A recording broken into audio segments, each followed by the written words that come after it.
તો ભાઈ આજે આપણું ડિનર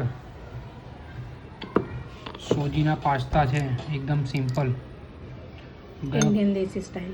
કેવા ઇન્ડિયન દેશી સ્ટાઇલ એમ. લાસ્ટ ટાઈમ તે કેવા બનાવ્યા હતા? Round round. આજે લાંબા લાંબા છે. એ મેક્રોની પાસ્તા હતા. એટલે શું હોય? પેલા એને મેક્રોન ટેસ્ટ કહેવાય. અરે શેપ કહેવાય. મેક્રોની કે એલ્બો કે. બોલો કોણ ટેસ્ટ કરશે? તું કરીશ કે તમે?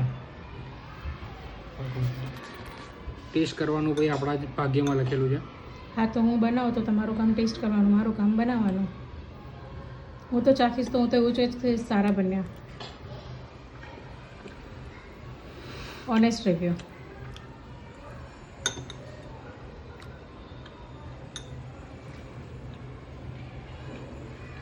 તમે આવું કરશો તો બધાને એવું લાગશે ના ભાયા. જોરદાર છે. ભાવે ને એટલે માણસ 2-3 વખત ખાઈ લે પછી બોલે. અને ના ભાવે ને તે ચાખીને કે તમને તો લસણ નહીં ભાવતું. ઠીક છે એમ કે મજા ના આવી. તમને તો લસણ નહીં ભાવતું. મને આખું લસણ નહીં ભાવતું, પણ આવી રીતે ચટણી વટણી કે પેસ્ટ નાખી લે ને મને ભાવે. મને મોઢામાં ના આવવું જોઈએ. ખાઓ ખાઓ જોરદાર છે ભાઈ. ખાઓ ખાઓ.